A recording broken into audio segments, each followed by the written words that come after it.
So hi everyone, this is Nandini और आज की वीडियो में हम अपना नेक्स्ट क्वेश्चन सॉल्व करने जा रहे हैं जो है लॉन्गेस्ट सब एरे विद गिवन सम के।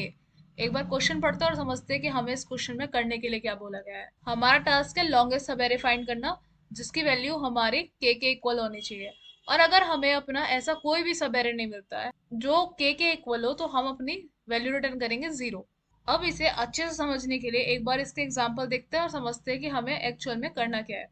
जैसे हमारे पास की वैल्यू यहाँ 15 दे रखी है, हमारे पास जो आउटपुट आ रहा है वो 6 आ रहा है। ये हमारे वो एलिमेंट है जिसकी वैल्यू हमारे के इक्वल है। पहली बात तो हम ये समझते हैं कि लॉन्गेस्ट सब एरे क्या होता है। बेसिकली हमें ये समझना चाहिए कि हमारा सब एरे होता क्या है। सब एरे होता है contiguous part of array. For example हमारे पास यहाँ पे एरे है और इसके अंदर हमें कुछ एलिमेंट्स गिवन है। अब हम अपने एक एलिमेंट को कंसिडर करते हैं जो है हमारा 6, और हम इसके थ्रू अपना एक सब एरे बनाना चाहते हैं। तो 6 अपने आप में भी एक सब एरे, क्योंकि ये भी कॉन्टिग्यूस पार्ट है एरे का। उसके बाद अगर हम 6 के साथ नेक्स्ट एलिमेंट को कंसीडर कर लें 2, तो वो भी हमारा एक सब एरे है, क्योंकि जो है ये भी हमारे एरे का एक कॉन्टिग्यूस पार्ट है। पर अगर हम 6 के साथ 3 को कंसीडर कर लें तो ये एक सब एरे नहीं होगा, क्योंकि इसके अंदर बीच में कुछ एलिमेंट प्रेजेंट है, तो ये एक कॉन्टिग्यूस पार्ट नहीं है। तो हमें सब एरे के बारे में एक चीज समझ में आई है कि सब एरे हमारा एरे ही है, लेकिन वो हमारे एरे का एक कॉन्टिग्यूस पार्ट है। फॉर एग्जाम्पल हमारे पास अगर एक एलिमेंट प्रेजेंट है तो ये भी हमारा सब एरे हो सकता है, हमारे जो दो एलिमेंट है वो भी सब एरे हो सकता है, और पूरा का पूरा एरे है ये भी हमारा एक सब एरे ही कहलाएगा। ठीक है। अब इसके अकॉर्डिंग हम अपने एग्जाम्पल पे वापस जाते हैं। तो हमारे पास इसमें लॉन्गेस्ट सब एरे फाइंड करने के लिए बोला गया है जिसकी वैल्यू हमारे के इक्वल आ रही है। अगर हमें ऐसा कोई भी एलिमेंट नहीं मिलता है जिसकी वैल्यू के इक्वल है तो हम अपने सब एरे की जगह वैल्यू रिटर्न करेंगे जीरो।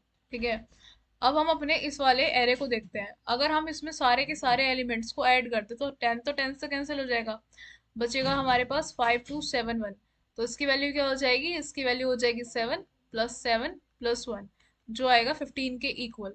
तो हमारे पास कितने एलिमेंट हो गए, 1 2 3 4 5 6। तो हमारे पास 6 एलिमेंट ऐसे हैं जिसका सब एरे बनाने पे हमें हमारी एक्चुअल वैल्यू मिल रही है। अगर हम यहाँ पे देखें तो हमारे पास जो ये चार एलिमेंट है इनकी अगर हम वैल्यू को कैलकुलेट करते हैं तो इनकी वैल्यू भी 15 आती है। हम अपने इन चार एलिमेंट के सब एरे को भी रिटर्न कर सकते थे, पर हमें इसके अंदर लॉन्गेस्ट सब एरे फाइंड करने के लिए बोला गया है। अब जब लॉन्गेस्ट सब एरे फाइंड करने के लिए बोला गया है तो हमें अपना जो लॉन्गेस्ट सब एरे मिला है उसकी वैल्यू 6 है। हमारे पास एक ऐसा सब एरे भी है जिसकी वैल्यू 4 है, पर हमें वो वाला सब एरे नहीं लेना, हमें अपना लॉन्गेस्ट सब एरे लेना है जिसकी वैल्यू 6 है। इसलिए हम क्या करेंगे, अपने सारे एलिमेंट को कंसीडर करेंगे और उसकी वैल्यू को रिटर्न करेंगे। अब अपने नेक्स्ट एग्जांपल पे चलते हैं और समझते हैं कि इसमें क्या करा है हमने। यहाँ के की वैल्यू दे रखी है -5। हम अपने अगर पहले एलिमेंट को देखें तो उसकी वैल्यू खुद -5 है, हम इसे भी रिटर्न कर सकते हैं, पर अभी हम नहीं करेंगे। अभी हम बाकी एलिमेंट्स के लिए भी चेक करेंगे, क्योंकि हमारा टास्क है लॉन्गेस्ट सब एरे रिटर्न करने। अगर मैं यहाँ पर अपने इन 5 एलिमेंट को कंसिडर कर लूँ, 8 2 और 4 है, इन तीनों के कैलकुलेशन करने पे मुझे मिलेगा 14, और 14 मेरा -14 से कैंसिल हो जाएगा और मेरे पास बचेगा सिर्फ -5। तो जो यहाँ पे 5 एलिमेंट मुझे दे रखे हैं इनका सम मुझे मिलेगा -5। तो मेरे लॉन्गेस्ट सब एरे में 5 एलिमेंट प्रेजेंट होंगे जिनका सम -5 आ रहा होगा। तो हमें ये समझ में आ गया कि हमें इस क्वेश्चन में करना क्या है। हमारे पास एक एरे गिवन होगा, उसके अंदर हमें अपना सब एरे फाइंड करना है, और वो भी लॉन्गेस्ट सब एरे जिसकी वैल्यू हमारे गिवन सम के इक्वल होनी चाहिए। अब हम इसे समझते हैं कि हम इसमें कर क्या सकते हैं। इसकी हम ब्रूट फोर्स अप्रोच को डिस्कस करते हैं। तो हमारे पास यहाँ पर एक एरे दे रखा है और इसमें हमें कुछ एलिमेंट दे रखे हैं, और हमारे पास यहाँ के की वैल्यू दे रखी है 15। अब हमारी फर्स्ट थिंकिंग क्या होगी, हमें ऐसा क्या करना चाहिए जिससे हमें हमारा लॉन्गेस्ट सब एरे मिल जाए। अगर मैं अपने सारे के सारे सब एरे निकालूं तो मेरे लिए बहुत ही इजी हो जाएगा उस सब एरे को फाइंड करना जिसकी वैल्यू मेरे के इक्वल आ रही है। के क्या है, हमारा ऑलरेडी गिवन सम है। ठीक है। देखो हमारे पास यहाँ पे जैसे एक वैल्यू दे रखी है 10। जो 10 के आगे वाला एलिमेंट है वो भी एक सब एरे है। उसके आगे अगर मैं एलिमेंट को जोड़ दूं तो वो भी एक सब एरे है। उसके आगे वाला एलिमेंट है वो भी सब एरे है। उसके आगे वाला भी और उसके आगे वाला भी। ठीक है। अगर मैं बात करती हूँ अपने एलिमेंट नंबर 5 की, और अगर मैं अपने एलिमेंट नंबर 5 से स्टार्ट करूँ तो इसके आगे के भी जितने एलिमेंट होंगे वो भी एक एक सब एरे फॉर्म कर रहे होंगे। जैसे मेरे पास ये भी अकेला खुद में एक सब एरे है। जो ये है ये मेरा खुद में अकेले एक सब एरे है, ये वाला पूरा। और जो नेक्स्ट एलिमेंट है वो भी खुद में एक पूरा सब एरे है। उसके बाद अगर मैं 2 से स्टार्ट करूँ तो 2 खुद में एक सब एरे है।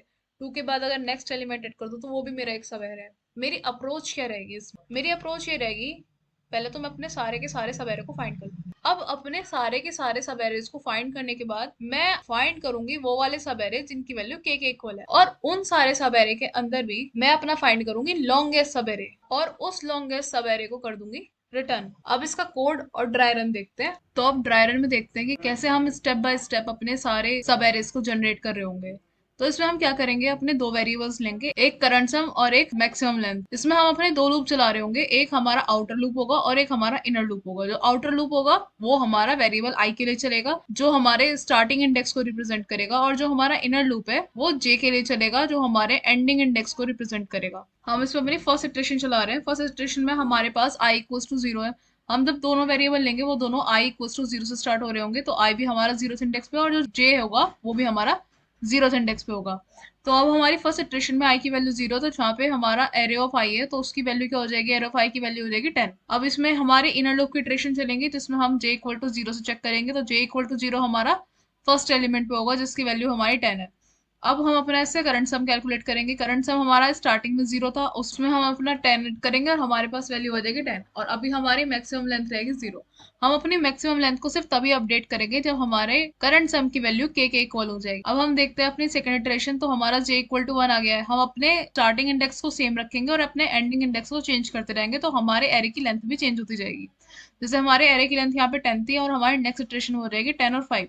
इसमें हमारे पास जो करंट सम है वो भी चेंज होकर आ जाएगा 15। जब हमारा करंट सम के इक्वल हो जाएगा तो हम क्या करेंगे, अपनी मैक्सिमम लेंथ निकालेंगे जो आएगी हमारी 2।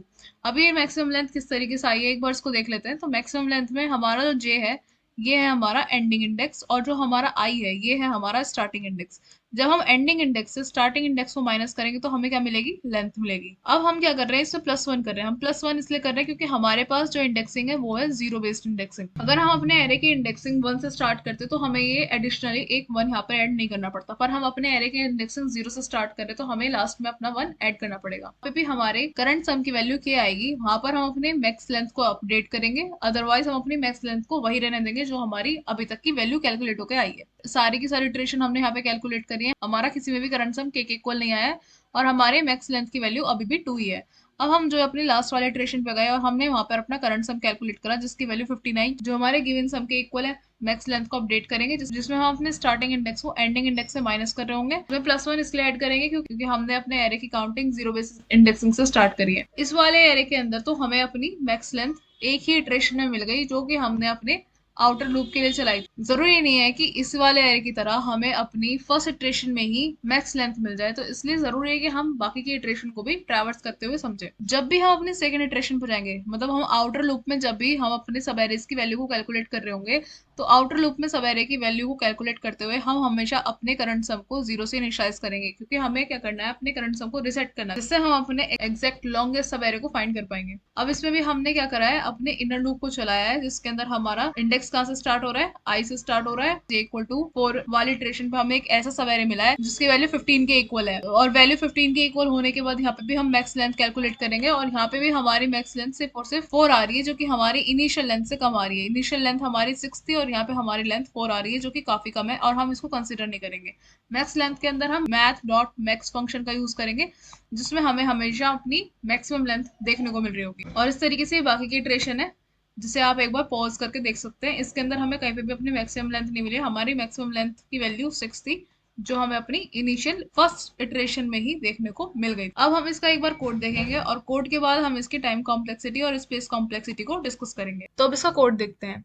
यहाँ हमने एरे की लेंथ को अनडिफाइन करा है और यहाँ पे अपना एक नया वेरिएबल लिया है मैक्स लेंथ नाम का, और हम इसमें एक आउटर लूप चला रहे हैं जो हमारे स्टार्टिंग इंडेक्स को रिप्रेजेंट कर रहा है, और उसके अंदर हमने अपना एक और वेरिएबल लिया है। करंट सम के थ्रू हम ये पता कर पाएंगे कि हमारा कौन सा सब एरे ऐसा है जिसकी वैल्यू हमारे गिवन सम के इक्वल है। उसके बाद हम अपना अंदर एक इनर लूप चला रहे होंगे जो हमारे एंडिंग इंडेक्स को रिप्रेजेंट करेगा, और फिर हम अपने स्टार्टिंग इंडेक्स के एलिमेंट को लेके इनर लूप में जे वेरिएबल के थ्रू हर एक इंडेक्स पे जाके अपना करंट सम कैलकुलेट करेंगे, और अगर कहीं पे भी हमारा करंट सम के इक्वल आ जाता है तो हम अपनी मैक्स लेंथ को अपडेट कर देंगे, जिसमें हम जे माइनस आई कर रहे होंगे क्योंकि जे हमारा एंडिंग इंडेक्स है और आई हमारा स्टार्टिंग इंडेक्स है, और प्लस वन हम इसलिए कर रहे हैं क्योंकि हमारे पास जीरो बेस इंडेक्सिंग है। और उसके बाद हम अपनी मैक्स लेंथ को रिटर्न कर देंगे। एक बार इसे रन करके देखते हैं। हमारा प्रोग्राम तो रन कर रहा है, लेकिन एक बार इसकी टाइम कॉम्प्लेक्सिटी और स्पेस कॉम्प्लेक्सिटी डिस्कस करते हैं। तो हम इस प्रोग्राम में दो लूप रन कर रहे हैं, स्टार्टिंग इंडेक्स के लिए और एंडिंग इंडेक्स के लिए। जो स्टार्टिंग इंडेक्स वाला आउटर लूप है वो हमारे big of N time complexity में रन करेगा, क्योंकि वो हमारे एन एलिमेंट तक चल रहा है, तो उसकी जो टाइम कॉम्प्लेक्सिटी होगी वो बिग ऑफ एन होगी। और जो हमारा इनर लूप है वो भी हमारे एन टाइम तक चल रहा है। इनर लूप होने की वजह से ये दोनों टाइम कॉम्प्लेक्सिटी आपस में मल्टीप्लाई हो जाएंगी, जिस वजह से जो फाइनल टाइम कॉम्प्लेक्सिटी आएगी वो आएगी बिग ऑफ एन स्क्वायर। इसकी space complexity big of one ही रहेगी, क्योंकि हमने इसे कांस्टेंट टाइम के अंदर सॉल्व किया है। पर जो इसकी टाइम कॉम्प्लेक्सिटी है ये बहुत ही पुअर टाइम कॉम्प्लेक्सिटी है, और हमें इसे ऑप्टिमाइज करना होगा, जिससे हम अपने प्रोग्राम को और ज्यादा एफिशिएंट बना पाएंगे। अब अपनी ऑप्टिमल अप्रोच पे जाने से पहले एक बार प्रीफिक्स सम और करंट सम का डिफरेंस समझ लेते हैं, क्योंकि जब हम अपनी ऑप्टिमल अप्रोच को डिस्कस करेंगे तो उसमें हम प्रीफिक्स सम का कॉन्सेप्ट यूज करेंगे। तो हमारे लिए समझना बहुत जरूरी है कि प्रीफिक्स सम क्या होता है और करंट सम क्या होता है। तो प्रीफिक्स सम क्या होता है? Every element has is cumulative sum. एक बार इसका मतलब समझते हैं। फॉर एग्जांपल, मेरा एक वेरिएबल है आई नाम का, और मैं अपने एलिमेंट खड़ी हूँ 7 पे। तो जो मेरा करंट एलिमेंट है वो, जिसकी वैल्यू क्या है 7, और जो इसके प्रीवियस एलिमेंट है सारे के सारे वो, जिसकी वैल्यू क्या है 17, और जो इनका टोटल आएगा 24, ये होगा मेरा cumulative sum for the index number 3। मेरे कहने का क्या मतलब है कि हमारे पास जो प्रीफिक्स सम होता है वो होता है हमारा करंट एलिमेंट और उसके पीछे के जितने भी एलिमेंट हमारे पास प्रेजेंट है उनका सम, उसको हम अपना प्रीफिक्स सम बोलते हैं। करंट सम भी यही होता है, हमारा करंट एलिमेंट और उसके पीछे के सारे एलिमेंट्स का सम। पर इन दोनों के यूज केसेस में बहुत डिफरेंस है। यही चीज सबसे ज्यादा कंफ्यूज करती है कि हमारा प्रीफिक्स सम और करंट सम क्या होता है, इन दोनों में क्या डिफरेंस है। अगर ये चीज क्लियर नहीं हुई तो हम अपने क्वेश्चन को बिल्कुल भी सॉल्व नहीं कर पाएंगे, हम उसे समझ ही नहीं पाएंगे कि इनके एक्चुअल यूज केस क्या है। एक बार वो यहाँ पर देखते हैं। जैसे मैंने यहाँ पर प्रीफिक्स सम कैलकुलेट कर रखा है और मैंने इस जगह करंट सम कैलकुलेट कर रखा है। तो जो मेरा प्रीफिक्स सम है, जीरोथ इंडेक्स के लिए वो 10 आ रहा है, 1 के लिए 15 आ रहा है। इसमें मैं क्या कर रही हूँ, हर एक एलिमेंट में जब भी मैं नेक्स्ट इटरेशन पे आ रही हूँ तो अपने प्रीवियस एलिमेंट को ऐड कर रही हूँ। जैसे कि जो है मैंने अपने इंडेक्स 1 के लिए कैलकुलेट किया है, तो उसमें जो मेरा प्रीवियस इंडेक्स है 10 वो, और जो नेक्स्ट इंडेक्स पे वैल्यू है 5 वो, उन दोनों को प्लस करने के बाद मेरे पास अपना रिजल्ट आया 15। तो मेरा जो प्रीफिक्स सम होगा इंडेक्स 1 के लिए उसकी वैल्यू होगी 15। ठीक है, इसी तरीके से मैं अपने बाकी इटरेशन के लिए भी प्रीफिक्स सम कैलकुलेट कर लूंगी, जो मैंने यहाँ कैलकुलेट कर रखा है। इसी तरीके से अगर मैं अपने करंट सम को देखूँ तो ये भी बिल्कुल सेम है। पर इन दोनों में जो मेन डिफरेंस है वो है इनका यूज केस, कि ये यूज किस लिए होता है और कहाँ यूज होते हैं। जैसे हम अपने करंट सम की बात करें तो हर एक एलिमेंट का खुद का सम होगा, लेकिन तब जब उसकी करंट इटरेशन चल रही होगी। अगर उसकी करंट इटरेशन हट जाती है, हम अपनी नेक्स्ट इटरेशन पर मूव कर जाते हैं, तो जो प्रीवियस इटरेशन होगी उसका सम इनवैलिड हो जाएगा, उसके सम की कोई वैल्यू नहीं रहेगी, उसके सम को हम यूज नहीं कर पाएंगे। तो पहले एक बार इनके यूज केस समझते हैं। तो इसमें हमारा जो प्रीफिक्स सम है वो हमारी रेंज क्वेरीज के लिए यूज होता है, और जो हमारा करंट सम है वो हमारे टेम्परेरी रनिंग सम के लिए यूज होता है। फॉर एग्जाम्पल, जैसे मैं अपना एक लूप चला रही हूँ जो मेरे एरे के सारे एलिमेंट पे ट्रेवर्स कर रहा है, वो जीरो से स्टार्ट हो रहा है और एन तक जा रहा है। अब इसमें मैं अपना करंट सम निकाल रही हूँ। करंट सम में क्या करूंगी, करंट सम के अंदर मैं अपने एरे के हर एक एलिमेंट को ऐड करती जाऊंगी। इससे क्या होगा कि मैं अपने हर एक एलिमेंट का करंट सम कैलकुलेट कर रही होंगी। अब इसमें जो इसका यूज होता है वो ये होता है कि क्वेश्चन के अंदर जो भी कंडीशन दे रखी है, या तो हम उसके अकॉर्डिंग अपने करंट सम को रिसेट करते हैं, या फिर हम अपने करंट सम को ट्रैक कर रहे होते हैं। इसमें जो हमारे पास यहाँ पर फिक्स सम है, हम इसे रिसेट नहीं कर सकते। इसमें एक बार जो वैल्यू निकल गई वो फिक्स है, मतलब हर एक इंडेक्स की अपनी अलग अलग वैल्यू होगी। जैसे कि हम यहाँ पर क्या कर रहे हैं, हमारे पास जीरोथ इंडेक्स के लिए करंट सम आया 10, और हम बात कर रहे हैं अपने सेकंड इंडेक्स की, उसमें हमारे पास करंट सम आया 17। और अभी हमारी जो इटरेशन है, हम सपोज कर रहे हैं कि हम अपनी सेकंड इटरेशन पे है। इसमें बीच में हमारे पास फर्स्ट इटरेशन भी होगी जिसका सम हमारे पास 15 आया है। हम 15 को, जो फर्स्ट इटरेशन का सम था, उसे अपनी नेक्स्ट इटरेशन में यूज नहीं कर सकते, क्योंकि वो सिर्फ हमारी करंट इटरेशन में ही यूज हो सकता है। फॉर एग्जाम्पल, अगर मुझे मैक्स लेंथ कैलकुलेट करनी हो तब भी मैं अपने करंट सम को अपनी करंट इटरेशन के अकॉर्डिंग ही कैलकुलेट कर सकती हूँ। अगर मैं अपनी फर्स्ट इटरेशन पे हूँ तो मैं उसके अकॉर्डिंग अपने मैक्स लेंथ को कैलकुलेट करूंगी। लेकिन जब मैं अपनी सेकंड इटरेशन पे आ जाऊंगी तो मैं सेकंड इटरेशन पे अपनी फर्स्ट इटरेशन के करंट सम को यूज नहीं कर सकती, क्योंकि वो वहां पे इनवैलिड हो जाएगा। वो क्या हो रहा है, देखो करंट सम क्या हो रहा है, हर एक इटरेशन पे जैसे जैसे हम मूव कर रहे हैं ना, वो अपडेट हो रहा है। और ये टेम्परेरी स्टोर हो रही है वैल्यूज, ऐसा नहीं है कि ये परमानेंट जाके कहीं पे स्टोर हो रही है, इनका कोई एरे फॉर्मेशन हो रहा है, इस तरह की कोई चीज नहीं है। बस ये अपनी नेक्स्ट इटरेशन पे मूव कर रहे हैं, जिस इटरेशन पे हमें उसका यूज करना है हम उसे उस वाली करंट इटरेशन पे यूज कर सकते हैं। लेकिन जब हम अपने नेक्स्ट इटरेशन पे मूव कर जाएंगे तो हम उसे यूज नहीं कर पाएंगे, क्योंकि नेक्स्ट इटरेशन पे मूव करने के बाद हमें तुरंत अपना एक नया करंट सम मिल जाएगा जिसे हम यूज कर रहे होंगे। तो इसलिए हमारा जो करंट सम है वो हमारा टेम्परेरी रनिंग सम होता है। इसे हम अपनी स्लाइडिंग विंडो टेक्निक्स के अंदर यूज करते हैं, और हम गडांस एल्गोरिथम सॉल्व कर रहे होते हैं तब भी हम अपने करंट सम को यूज कर रहे होते हैं। बहुत सारे क्वेश्चंस के अंदर हमारा करंट सम यूज होता है। हम अपने प्रीफिक्स सम को एज अ सॉर्टेड एरे भी कंसीडर कर सकते हैं। फॉर एग्जाम्पल अगर मैं जीरो इंडेक्स की बात करूं तो उसकी वैल्यू 10 है, ये आके स्टोर हो गई है इसके अंदर। इन फ्यूचर मैं कहीं पे भी इसे यूज कर सकती हूँ, पर मैं अपने करंट सम को अपनी करंट इटरेशन में यूज करूंगी। मैं इसे इन फ्यूचर यूज नहीं कर पाऊंगी। जैसे कि मैंने यहाँ पे हर एक इंडेक्स के लिए प्रीफिक्स सम निकाल के रख रखे हैं। अब एक बार इसका मैं यूज केस समझती हूँ। जैसे कि मैंने क्या करा है, मैंने बोला है मुझे चाहिए अपने एलिमेंट का difference from range 1 to 3। Difference निकालना है 3 और 1, इन दोनों एलिमेंट का। तो मैं अपना इंडेक्स देखूंगी, मेरा इंडेक्स क्या है यहाँ पे, 0 या 1 और यहाँ 2। अगर मैं अपने सेकंड इंडेक्स पे प्रेजेंट प्रीफिक्स सम में से अपने जीरोथ इंडेक्स का प्रीफिक्स सम माइनस कर दूं तो मुझे अपना एग्जैक्ट सम मिल जाएगा, जो मैंने यहाँ पे कर भी रखा है। मुझे अपने 1 to 3 एलिमेंट की जो रेंज है उसका प्रीफिक्स सम कैलकुलेट करना था। तो उसका प्रीफिक्स सम मैं कैसे कैलकुलेट करूंगी, इंडेक्स 2 में से इंडेक्स 0 को माइनस कर दूंगी, जिससे मुझे अपनी एग्जैक्ट वैल्यू मिल जाएगी। इसे हम इन फ्यूचर यूज कर सकते हैं, और इसकी टाइम कॉम्प्लेक्सिटी बिग ऑफ 1 होती है। अगर हम एक बार अपना प्रीफिक्स सम कैलकुलेट कर लेते हैं तो उसके बाद सम निकालना, डिफरेंस निकालना हमारा कांस्टेंट टाइम में पूरा हो जाता है। ये चीज हमें समझ में आ चुकी है। दोनों की वैल्यू सेम आती है, लेकिन हमारा prefix sum in future use हो सकता है और हमारा current sum in future use नहीं हो सकता। तो अब बात करते हैं अपने ऑप्टिमल अप्रोच की। ऑप्टिमल अप्रोच में हम अपने दो कॉन्सेप्ट का यूज करेंगे, एक हमारा प्रीफिक्स सम और एक हमारा हैश मैप। तो सबसे पहले हम क्या करेंगे, अपने हर एक एलिमेंट का प्रीफिक्स सम हैश मैप में ऐड कर लेंगे। ठीक है, ये चीज हमारी नंबर 1 है जो हमें करनी। अभी हम समझेंगे हम इसे क्यों कर रहे हैं, किस लिए कर रहे हैं। लेकिन हमें जो फर्स्ट स्टेप करना है वो ये है कि प्रीफिक्स सम की वैल्यू हैश मैप में स्टोर करनी है। जो हमारा हैश मैप है ना, वो हमारे एलिमेंट्स को की वैल्यू पेयर्स में स्टोर करता है। हैश मैप में प्रीफिक्स सम को हम एज की स्टोर करेंगे, प्रीफिक्स सम के इंडेक्स को एज वैल्यू स्टोर कर रहे होंगे। ठीक है, तो हमारे जीरोथ इंडेक्स पे जो एलिमेंट है वो है 10, और जो 10 का इंडेक्स है वो है 0, तो हमने उसे स्टोर कर लिया है। अब हम बात करेंगे अपने सेकेंड एलिमेंट की, जो हमारे इंडेक्स 1 पे है, तो उसका प्रीफिक्स सम हो जाएगा 15, उसकी वैल्यू स्टोर कर लेंगे 1। इसी तरीके से बाकी की स्टोर कर लिया। ठीक है, ये चीज हम कर चुके हैं। अब समझते हैं मेन कॉन्सेप्ट। एक हाइपोथेटिकल सिचुएशन कंसिडर करते हैं। मान लेते हैं कि मैं किसी एक एलिमेंट पे हूँ और मैं अपने सारे के सारे एलिमेंट का करंट सम निकालते हुए उस एलिमेंट तक पहुंची हूँ। अब मैं यहाँ तक अपना करंट सम निकाल चुकी हूँ। अब मैं के को अपना गिवन सम बोलूंगी। अगर बाई चांस मुझे एरे के अंदर गिवन सम मिल जाता है तो बाकी बचा हुआ जो पार्ट है वो क्या हो जाएगा, करंट सम माइनस के। अगर इतना पोर्शन मेरा गिवन सम है तो ये बाकी का बचा हुआ पोर्शन मेरा गिवन सम माइनस सम हो जाएगा, और इसी को मैं अपना प्रीफिक्स सम बोलूंगी। अब मैंने इसे प्रीफिक्स सम इसलिए बोला है क्योंकि इन फ्यूचर मुझे इसे यूज करना है, और हम फ्यूचर में सिर्फ और सिर्फ प्रीफिक्स सम को ही यूज कर सकते हैं, क्योंकि जो करंट सम है वो अपनी करंट इटरेशन के साथ ही खत्म हो जाता है। मतलब अगर जो प्रीफिक्स सम है मेरा वो हैश मैप में किसी भी इंडेक्स पे एग्जिस्ट करता है तो मैं अपने सब एरे की लेंथ कैलकुलेट कर लूंगी। अब सब एरे की लेंथ कैसे निकलेगी, सब एरे की लेंथ निकालने के लिए मैं क्या करूंगी, जो मेरा करंट इंडेक्स है उसमें से अगर मैं अपने प्रीफिक्स सम के इंडेक्स की वैल्यू को माइनस कर देते तो मेरे पास मेरे सब एरे की लेंथ आ जाएगी। हम कौन से इंडेक्स पे खड़े हैं, फोर्थ इंडेक्स पे खड़े हैं, तो जो प्रीफिक्स सम ऑफ 10 है उसका इंडेक्स है 0, तो जो सब एरे की लेंथ आएगी वो आ जाएगी 4। अब ये चीज इतने अच्छे से यहाँ समझ नहीं आई होगी, पर हम इसे ड्राई रन के थ्रू बहुत अच्छी तरीके से क्लियर कर रहे होंगे। तो जो हमारी ऑप्टिमल अप्रोच है इसमें हम अपने हैश मैप का, प्रीफिक्स सम का, करंट सम का यूज कर रहे होंगे, और मोस्ट इंपॉर्टेंटली हम इसमें अपनी मैक्स लेंथ को कब कब अपडेट कर रहे होंगे, जब हमें अपना करंट सम के इक्वल मिलेगा तब या तो हम अपनी मैक्स लेंथ को अपडेट करेंगे, या फिर जब हमारा करंट सम माइनस के यानी कि हमारा प्रीफिक्स सम कहीं पे भी हमें मिल रहा होगा तब भी हम अपनी मैक्स लेंथ को अपडेट कर रहे होंगे। अब हम यहाँ पे ड्राई रन के थ्रू समझते हैं।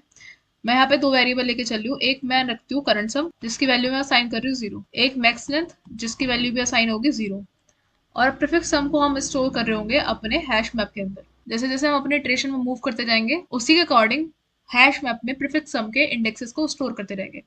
अब बात करते हैं फर्स्ट इटरेशन की।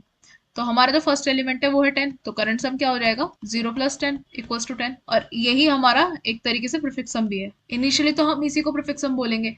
देखो प्रीफिक्स सम करंट सम है तो बात एक ही, जो हमारा करंट सम है ये हमारा करंट इटरेशन के साथ ही खत्म हो जाता है, इसे हम इन फ्यूचर यूज नहीं कर सकते। पर जो प्रीफिक्स सम है हम इसे इन फ्यूचर यूज कर सकते हैं, तो हमारा जो करंट सम है वही हमारा प्रीफिक्स सम भी है। तो अब जो करंट सम की वैल्यू है मैं उसी को अपने हैश मैप में स्टोर कर रही हूँ। जैसे कि 10 है तो वो मेरा 0th इंडेक्स पे एग्जिस्ट कर रहा है, उसकी वैल्यू मैंने स्टोर कर ली। अब मैं निकालूंगी इसमें अपने करंट सम माइनस के की वैल्यू। के हमारा क्या है, यहाँ पर के है हमारा 15, तो करंट सम की वैल्यू है 10, के की वैल्यू 15, आंसर आ गया -5। क्या मेरे हैश मैप में कहीं पे भी करंट सम माइनस के वाला एलिमेंट प्रेजेंट है, -5 कहीं पे भी इस पूरे हैश मैप में है, इस पूरे हैश मैप में कहीं पे भी -5 वाला इंडेक्स नहीं है। अभी मैक्स लेंथ 0 रहेगी। अब देखते हैं सेकंड इटरेशन। तो करंट सम क्या हो जाएगा 15, क्योंकि हमारा नेक्स्ट एलिमेंट 5 है। और अब हम निकालेंगे करंट सम माइनस के। करंट सम माइनस के हो जाएगा 0। क्या 0 कहीं भी हमारे हैश में प्रेजेंट है? नहीं। तो अभी भी हमारी मैक्स लेंथ रहेगी 0। अब बात करते हैं थर्ड इटरेशन की। यहाँ करंट सम हो जाएगा 17 और करंट सम माइनस के हो जाएगा 2, और 2 हमारा हैश मैप पे कहीं भी एग्जिस्ट नहीं कर रहा है, तो मैक्स लेंथ आएगी 0। और हम अपने हर एक करंट सम को मैप में स्टोर भी करते रहेंगे। जैसे 15 हमारा इंडेक्स 1 पे, और जो हमारा 17 प्रीफिक्स सम है वो हमारा इंडेक्स 2 पे प्रेजेंट है। अब बात करते हैं फोर्थ इटरेशन की। तो करंट सम हमारा हो जाएगा 24। क्या 9 हमारा कहीं पे भी इस पूरे हैश मैप में एग्जिस्ट कर रहा है? 9 हमारा इस पूरे हैश मैप में कहीं भी एग्जिस्ट नहीं कर रहा है। और हम अपने करंट सम यानी कि 24 को स्टोर कर देंगे इंडेक्स नंबर 3 में। फिफ्थ इटरेशन में करंट सम हो जाएगा 25 और करंट सम माइनस के हो जाएगा 10। क्या 10 हमारा हैश मैप में कहीं भी एग्जिस्ट कर रहा है? यस, 10 हमारा हैश मैप में एग्जिस्ट कर रहा है, वो भी 0th इंडेक्स पे। अब यहाँ हम अपने सब एरे की लेंथ कैलकुलेट कर रहे होंगे। हम अपने करंट सम में से प्रीफिक्स सम वाले एलिमेंट के इंडेक्स को माइनस कर देंगे। हम अपने फोर्थ इंडेक्स पे हैं। प्रीफिक्स सम ऑफ 10 वो है हमारा 0th इंडेक्स पे, तो उसकी वैल्यू भी लिख लेंगे और यहाँ से हमें अपनी मैक्स लेंथ मिल जाएगी। ठीक है, अभी नेक्स्ट इटरेशन भी चेक करने की, क्या पता नेक्स्ट इटरेशन में हमें ज्यादा लेंथ मिल रही हो। तो सिक्स्थ इटरेशन में हमारा करंट सम 34 आया है, इसे हम अपने हैश मैप में स्टोर करेंगे और इसके लिए करंट सम माइनस के चेक करेंगे। हमारे पास वैल्यू आएगी 19, और 19 हमारे हैश मैप के किसी भी इंडेक्स पे प्रेजेंट नहीं है, तो हमारी मैक्स लेंथ अभी भी 4 ही रहेगी। तो इसमें हमारे मैक्स लेंथ में कौन कौन से एलिमेंट आएंगे? ये चारों एलिमेंट का सम आ रहा है हमारा 15, जो हमारी मैक्स लेंथ हुई। तो एक बार कॉन्सेप्ट को समराइज करते हैं। हमने यहाँ प्रीफिक्सम और हैश मैप की बात करी है। हम क्या करेंगे, अपने हैश मैप में प्रीफिक्सम और उसके इंडेक्स को स्टोर करते जाएंगे, और अगर हमें किसी भी पॉइंट पे प्रीफिक्सम मिल जाता है, इसका मतलब है कि हमारा सम ऑलरेडी एरे के अंदर एग्जिस्ट करता है, जिसके थ्रू हम अपने सब एरे की लेंथ निकाल रहे होंगे, जो कि बहुत ही सिंपल है। हम जिस भी इंडेक्स पे खड़े हैं उसमें से प्रीफिक्स सम के इंडेक्स को माइनस करना है। फॉर एग्जांपल मैं 4 पे थी और उसमें से जो मेरे प्रीफिक्स सम का इंडेक्स था वो 0 था, उसको माइनस करेंगे तो हमारे पास अपने अपने लॉन्गेस्ट सब एरे की लेंथ हमें मिल जाएगी। अब इसका कोड देखते हैं और फिर इसकी टाइम कॉम्प्लेक्सिटी को डिस्कस करेंगे। इसमें हमने एरे की लेंथ को n कंसीडर करा है, करंट सम और मैक्सिमम लेंथ नाम के दो वेरिएबल डिफाइन करे हैं, और अपना एक हैश मैप बनाया है जिसमें हम अपने प्रीफिक्स सम की वैल्यू को स्टोर कर रहे होंगे। हम अपना एक फॉर लूप चलाएंगे जिसके अंदर हम अपना करंट सम कैलकुलेट कर रहे होंगे, क्योंकि हमारा करंट सम ही प्रीफिक्स सम है। ठीक है, मैक्स लेंथ हम यहाँ दो कंडीशंस में निकाल रहे होंगे।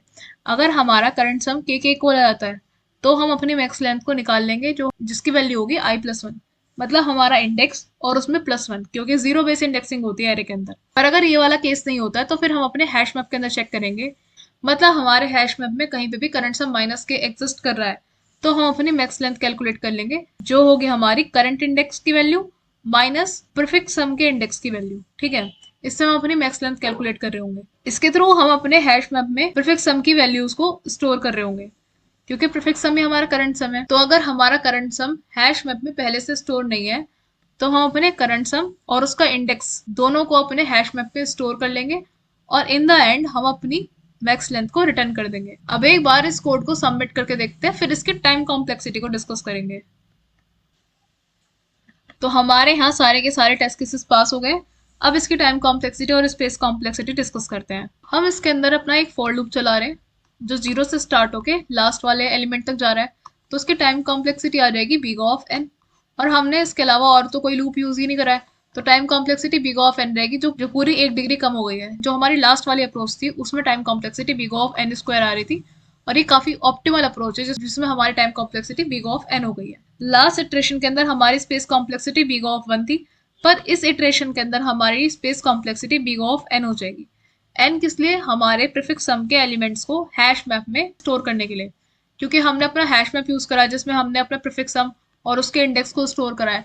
तो प्रीफिक्स सम और उसके इंडेक्स को स्टोर करने के लिए जो स्पेस कॉम्प्लेक्सिटी है वो आएगी big of n। पर फिर भी ये हमारी ऑप्टिमल अप्रोच है, क्योंकि हमारा इसके अंदर टाइम काफी कम लग रहा है। तो अभी जो हमने अप्रोच डिस्कस करी है वो हमारे पॉजिटिव नेगेटिव नंबर्स के लिए। नेक्स्ट वीडियो में हम अपने पॉजिटिव और जीरोस वाले नंबर के लिए भी अप्रोच डिस्कस करेंगे। इसी के साथ हमारा ये वाला क्वेश्चन होता है कंप्लीट। अगर आपको इस क्वेश्चन में कोई भी डाउट है तो आप कमेंट सेक्शन में पूछ सकते हैं। मिलते हैं अगली वीडियो में, अभी के लिए बाय बाय।